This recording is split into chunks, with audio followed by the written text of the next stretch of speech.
Bonjour, bienvenue dans cette masterclass qui s'intitule « Que faire lorsque le stress s'invite dans ton couple ?» Le stress est le responsable caché de nombreuses séparations. Dans cette masterclass, on te propose de te partager notre expérience, mais surtout les clés qui nous ont permis de surmonter cette épreuve et d'en sortir grandis en tant que couple. Je suis Delphine, je suis naturopathe et professeure de yoga et je suis coach spécialisée en gestion du stress et en prévention du burn-out.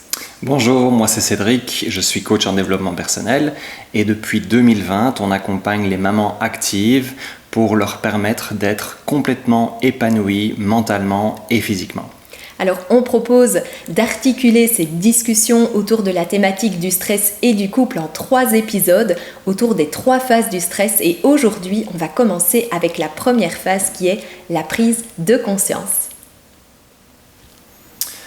Donc, Delphine, afin de bien comprendre ce qui nous a permis d'arriver jusqu'à cette prise de conscience, je te propose qu'on revienne sur cet épisode de notre vie et on va commencer avec une première question.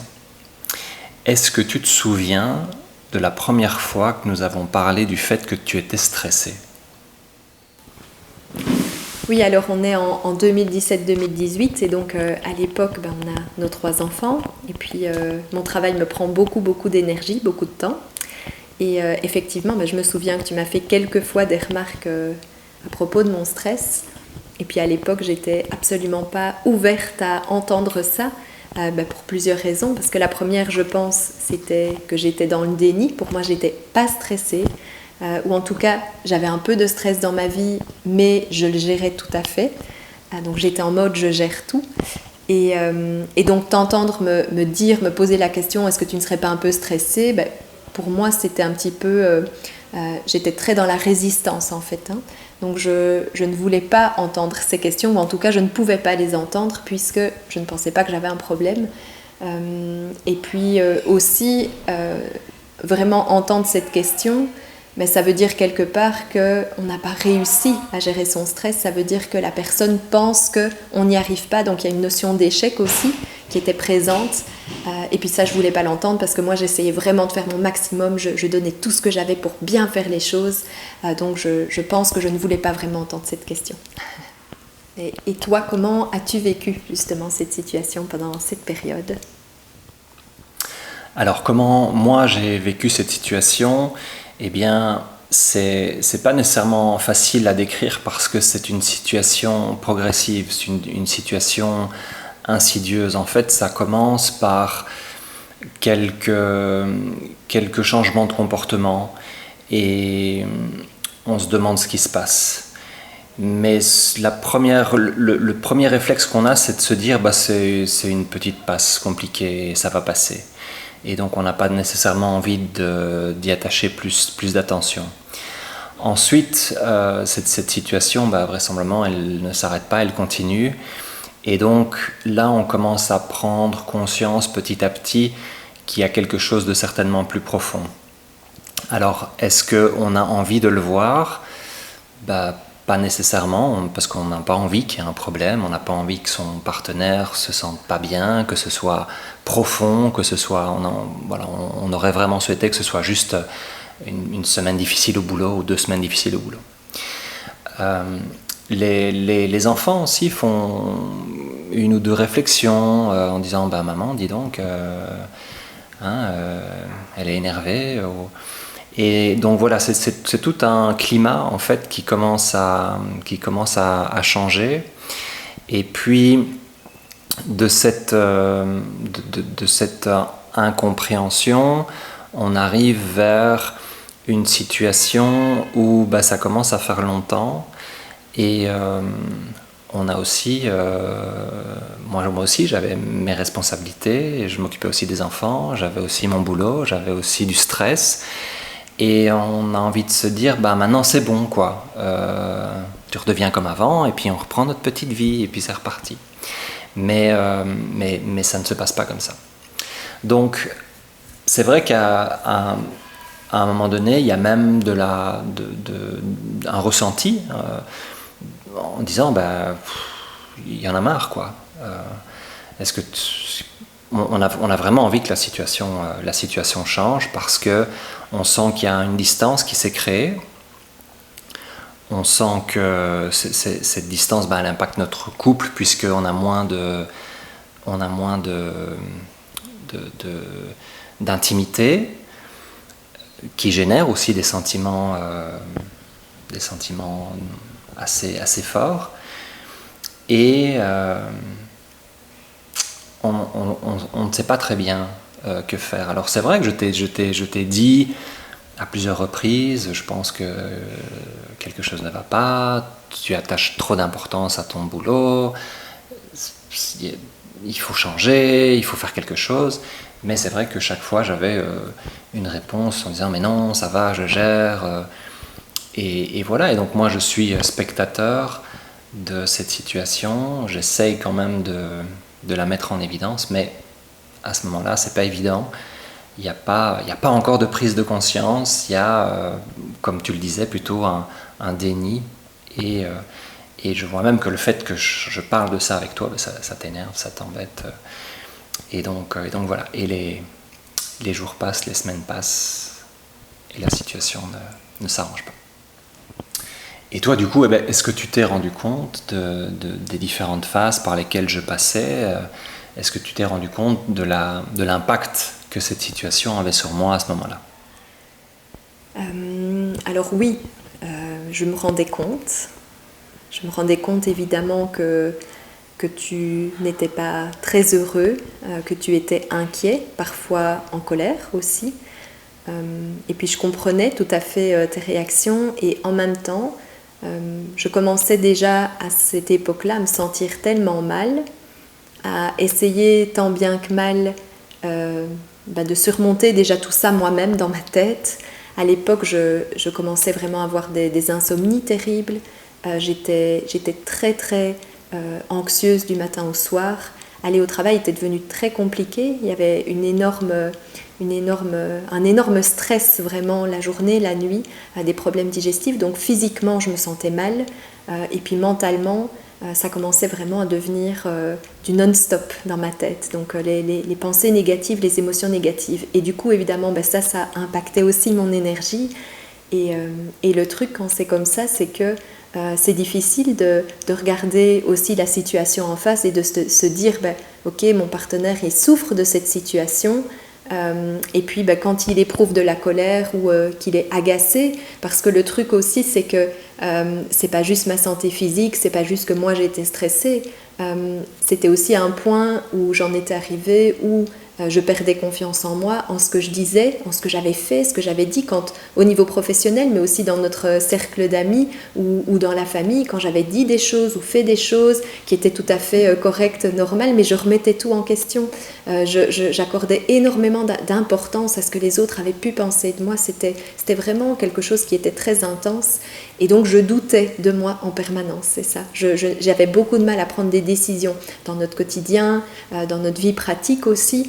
Donc ça aussi, c'est une charge de travail en plus c'était une charge de travail en plus pour toi. Et évidemment, déjà à ce moment-là, je culpabilisais. Donc prendre en plus cette colère, parfois cet énervement ou cette tristesse ou cette déception que moi je percevais de toi, c'était trop en fait. Je n'arrivais pas, j'avais pas l'énergie pour prendre ça en plus de ce qui se passait déjà dans ma tête à ce moment-là. Et donc ma réaction à l'époque a été beaucoup la fuite, le déni, donc l'évitement, c'est-à-dire que lorsque tu abordais le sujet, je me figeais, il n'y avait plus aucun mot qui sortait, ma tête était vide, on était incapable d'avoir une discussion à ce sujet. Et donc comme tu l'as dit, évidemment, la situation, elle continue à s'aggraver, à empirer, parce que même si toi, tu fais des tentatives avec toutes tes émotions pour venir me rechercher, moi j'étais même pas encore consciente que j'avais un problème, qu'il y avait un problème, qu'il y avait quelque chose qui n'était plus tout à fait ok. Donc moi c'est comme ça que j'ai vécu, avec beaucoup de tristesse aussi, évidemment. Il y a beaucoup de tristesse derrière ça parce qu'on a de la culpabilité, beaucoup d'émotions. Donc c'est ça, c'est comme ça que je l'ai vécu. Oui, donc comme tu dis, on arrive dans une situation où l'incompréhension prend la plus grande place dans notre couple, puisqu'on vit chacun quelque chose différemment, et on a du mal à aller connecter avec l'autre, on a du mal à comprendre ce que l'autre vit, ce que l'autre ressent. Moi, je me rends compte que tu as déjà beaucoup à faire avec toi-même, donc tu as du mal à te préoccuper de ce que moi je peux ressentir. Maintenant, comme on l'a dit, voilà, on a tous des besoins, on a des attentes, et ces besoins ne sont plus comblés, ces attentes ne sont pas comblées. Et donc, la situation devient vraiment, vraiment compliquée. Et à un moment donné, je pense que je t'en veux. Je t'en veux d'être à l'origine de cette situation.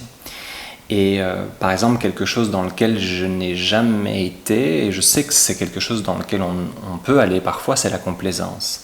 C'est-à-dire que j'aurais pu te dire « Oh ma petite chérie, c'est pas grave, ça va aller », parce que au fond de moi, j'étais persuadé que ça n'allait pas t'aider en fait. Et je ne voulais surtout pas que tu penses que j'allais solutionner ton problème, puisque je ne pouvais pas solutionner ton problème. Je sentais bien que ce stress, cette situation, il fallait que tu trouves les clés, les moyens de toi en sortir. Et donc, je me suis fait le reproche, après peut-être de ne pas avoir été assez aimable, mais je voulais aussi te donner ce sentiment d'urgence, que cette situation, elle ne pouvait pas durer éternellement, et j'espérais qu'à un moment donné, tu te rendes compte qu'il allait vraiment falloir réagir. Et donc, je pense avoir un jour trouvé le moyen de te faire prendre conscience qu'il y avait vraiment quelque chose qui n'allait pas, et qu'on ne pouvait pas continuer comme ça. Et après, voilà, j'imagine que pour toi, ça n'a pas été évident de réagir. Et ça a été le début de quelque chose d'autre. Mais oui, c'est vrai qu'à l'époque, il y avait déjà énormément d'impact sur notre vie de couple, notre vie de famille. Une des choses pour lesquelles... un des points sur lesquels vraiment on a eu beaucoup de colère, d'incompréhension, de discussion, c'était la source de mon stress. Donc la source de mon stress principalement, c'était mon travail, l'environnement de travail. Et malgré tes remarques, tes demandes, que je change mon attitude, que je me détache, que j'apprenne, parce que toi je sais que tu étais aussi passé par là quelques années auparavant et tu avais réussi à te détacher, à prendre du recul sur la situation et à vivre les choses autrement, et moi je n'y arrivais pas. Et donc je me souviens à l'époque que pour toi, tu me reprochais souvent que mon travail avait plus d'importance que vous, que toi et les enfants. Et moi, dans ma tête, c'était mais non. Et ce que je te disais, et j'étais complètement, entièrement sincère, mais pas du tout. C'est vous ma priorité. Fondamentalement, vous êtes ma priorité. Vous êtes la seule chose qui compte pour moi. Et pourtant, malgré le fait que notre vie familiale était impactée, malgré le fait que notre relation de couple était impactée, notre relation dans le day-to-day, notre relation en tant qu'ami, partenaire, notre relation aussi en tant qu'amant, parce que notre relation intime était aussi impactée par ça, malgré tout ça, malgré toute cette souffrance, parce que c'était de la souffrance quand même, hein, c'est des attentes qu'on ne remplit pas, de la déception, donc c'est amer aussi, ça fait mal tout ça. Malgré tout ça, c'est vrai que je n'arrivais pas à changer, mais je n'ai jamais attendu de toi non plus que tu sois mon sauveur, parce que le truc, à l'époque, c'est que de toute façon, je ne comprenais pas que j'avais besoin d'être sauvée de quelque chose. Donc fondamentalement, c'est ça le problème, c'est que quand on est dans ce chemin et on va tout droit là vers un mur, mais on ne voit pas le mur. Nous, on croit juste qu'on continue à avancer, que c'est la seule voie possible. C'est ça qui est vraiment difficile aussi dans ce stress chronique qui s'installe quand on va vers le burn-in, c'est que souvent, quand on prend conscience, et on y arrive à la prise de conscience du coup, quand on prend conscience des choses, on a déjà fait du chemin. Et donc, je n'ai pas attendu que tu sois mon sauveur, mais par contre, ce que tu m'as dit un jour a été un vrai électrochoc pour moi.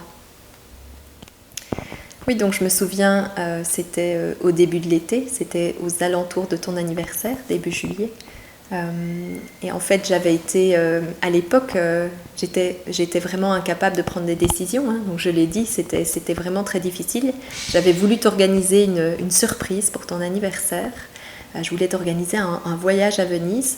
Je m'y étais pris en avance, j'avais été dans une agence de voyage et j'avais été incapable d'organiser, de finaliser, de prendre la décision de faire ce voyage et de t'offrir ce voyage. Donc est arrivé le jour de ton anniversaire, donc je n'avais pas de beau cadeau pour toi et c'était tellement une déception. Et puis là, j'ai dû t'avouer que c'est pas que je ne t'aimais pas, que je ne voulais pas, j'étais incapable, juste incapable de le faire. Et à ce moment-là, quelques jours après, tu m'as dit ces mots et je ne les oublierai jamais. Tu m'as dit Delphine, tu vas droit dans le mur, tu es en train de franchir la ligne rouge. Et c'est seulement à ce moment-là que j'ai compris ce que tu étais en train de me dire. Que j'ai compris que effectivement, je n'étais plus la même personne, que je ne fonctionnais plus comme je fonctionnais avant et qu'il y avait un vrai problème. Et ça a été ça l'électrochoc. Et là, ça m'a vraiment fait l'effet d'une claque. Et c'est seulement à partir de ce moment-là que j'ai commencé à comprendre ce qui se passait, à même me rendre compte de ce qui se passait dans mon corps, parce que je n'écoutais même pas les signaux que mon corps m'envoyait. C'est seulement à ce moment-là que j'ai pris conscience finalement de l'étendue des dégâts, de ce qui était en train de se passer vraiment. Et quand on a fait cette prise de conscience qu'on ne peut pas continuer comme ça, parce que c'est la décision ensuite qui vient, évidemment, on ne peut pas continuer comme ça, à ce moment-là, on fait une pause dans le tunnel qu'on est en train de prendre. Et à ce moment-là, on peut commencer à changer, à transformer ça. Donc, je me souviens et je me souviendrai de cette phrase toute ma vie. Et toi, avec le recul, est-ce qu'il y a quelque chose que tu aurais fait différemment ? Alors, c'est pas facile comme question parce qu'évidemment, on a toujours envie de refaire l'histoire par après et on a toujours envie qu'elle soit plus jolie que celle qu'on a réellement vécue. Mais honnêtement, c'était vraiment pas évident. Je regrette parfois de ne pas avoir vu ou de ne pas avoir été conscient moi-même plus rapidement de la situation et de comment la situation évoluait. Maintenant, peut-être que j'aurais dû plus insister sur le fait que quelque chose n'allait pas. Mais c'est vrai que quand on est dans ce tourbillon de la vie avec le boulot, le métro boulot dodo, eh bien on a tendance à ne pas être aussi attentif à ce qui se passe chez son partenaire, chez sa partenaire. Et c'est peut-être la grande leçon, c'est que il faut rester attentif, il faut rester à l'écoute, et dès qu'il y a quelque chose qui ne va pas, il faut arriver à trouver les mots pour garder un dialogue, parce que c'est ce qui est arrivé effectivement, c'est qu'à un moment donné, il n'y a plus de dialogue, il y a des sentiments, il y a des incompréhensions, on est chacun de notre côté, et on n'est plus liés comme on était avant. Et voilà, c'est peut-être ce que j'aurais voulu faire, c'est d'arrêter ce processus plus rapidement, mais voilà, avec des si. Et en définitive, c'est ce qu'on avait à vivre, c'était certainement l'épreuve qu'on devait vivre tous les deux, et puis voilà, et on est arrivé enfin à cette prise de conscience, et puis on va voir ce qu'il est arrivé après. Donc, comme on vous l'a dit tout à l'heure, on a décidé d'articuler cette discussion autour de cette thématique du stress et du couple en plusieurs petits épisodes. Donc aujourd'hui, on vous a partagé vraiment la première partie de notre histoire, cette première étape, qu'est-ce qui s'est passé qui a mené à la prise de conscience. Donc c'est vraiment la thématique d'aujourd'hui, la prise de conscience, c'est la première étape. C'est une fois qu'on a pris conscience qu'on peut décider de changer de voie. Et donc, quels sont les messages finalement, les enseignements que nous, on a tirés de cette première phases de notre chemin avec le stress en tant que couple. Et la première, c'est que ça peut être compliqué pour un partenaire aidant, bienveillant, soutenant, d'accompagner la personne qui est en stress lorsque la personne elle-même n'a pas encore pris conscience du stress. Elle n'a pas encore pris conscience, elle est dans le déni parfois de ce qui est en train de se passer. Elle peut être complètement fermée, être dans la résistance, éprouver de la culpabilité. Donc ça peut être difficile au niveau de la communication, au niveau de la vie familiale, au niveau de la relation intime, de couple. Donc ça, c'était vraiment le premier enseignement. Quel était vraiment l'impact du stress finalement sur le couple dans cette première phase. Maintenant, ce que j'aurais envie de rajouter, c'est que même si c'est compliqué pour ce partenaire, je pense que il ou elle a vraiment les moyens de changer la donne. Parce que la personne qui est en stress, comme on l'a dit, ne se rend pas nécessairement compte de ce qui se passe. Et le partenaire, avec le recul qu'il a, eh bien, il peut vraiment mettre en évidence le fait qu'il y a un problème. Donc c'est sûr que ce n'est pas évident, mais il y a vraiment un vrai rôle à jouer pour justement arriver à faire en sorte que la personne qui est sous stress arrive à cette prise de conscience. Oui, et en parlant de rôle, donc c'est vrai que du coup le partenaire, il a un vrai rôle à jouer. Il a un rôle super important dans cette prise de conscience. Il n'a pas la responsabilité de déclencher la prise de conscience chez l'autre, mais il peut l'y aider parce que justement il a ce recul. J'aimerais juste ajouter sur cette notion de responsabilité. Alors évidemment, dans un couple harmonieux, un couple équilibré, qu'est-ce qu'on veut ? Eh bien, on veut pouvoir compter sur l'autre quand on n'est pas bien. Mais la grande différence, c'est qu'on est toujours responsable de son propre bien-être aussi.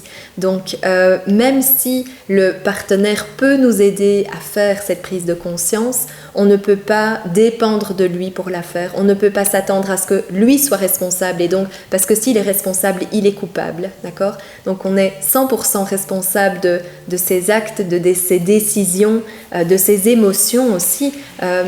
C'est seulement nous qui sommes dans cette situation de stress qui pouvons, une fois qu'on a pris conscience de ça, qui pouvons décider de choisir d'en sortir ou pas. Donc ça, c'est vraiment super important parce que c'est un travail qui se fait seul finalement. Il peut évidemment être supporté, soutenu par le conjoint, par la famille, mais c'est un travail personnel qu'on doit faire. Ce n'est pas l'autre qui va pouvoir le faire pour nous, malgré toute sa bienveillance et malgré tout son amour pour nous. Et puis le troisième peut-être enseignement que j'aimerais mettre en avant ici, c'est vraiment cette question de choix. Parce que quand on est un conjoint dont le partenaire souffre de stress qui ne se rend pas toujours compte, peu importe, mais qui a déjà des déséquilibres qui sont installés, il y a quand même aussi une notion de courage qui est présente. Parce qu'on le sait, on l'a dit, il y a des sentiments négatifs aussi qui s'installent, il y a de la tristesse, il y a parfois de la colère, il y a de l'incompréhension, il y a des choses en tout cas qui ne viennent pas faciliter la relation de couple qu'on peut avoir.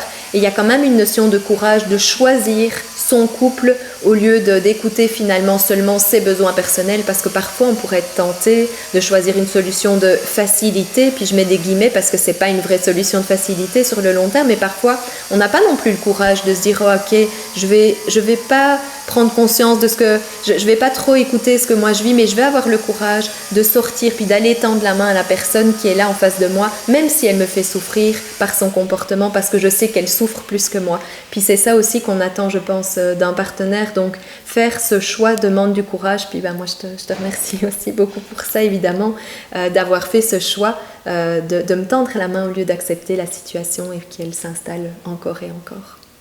Donc la prochaine discussion qu'on va avoir avec vous, ce sera vraiment une fois qu'on a fait ce choix, une fois qu'on a pris cette décision de changer les choses, du coup qu'est-ce qu'on fait ? Qu'est-ce qu'on fait personnellement, c'est sûr, mais surtout qu'est-ce qu'on fait en tant que couple pour redevenir pleinement épanoui et puis pour retrouver une relation qui sera vraiment pleinement harmonieuse. Suite au prochain épisode. Merci beaucoup et à très vite.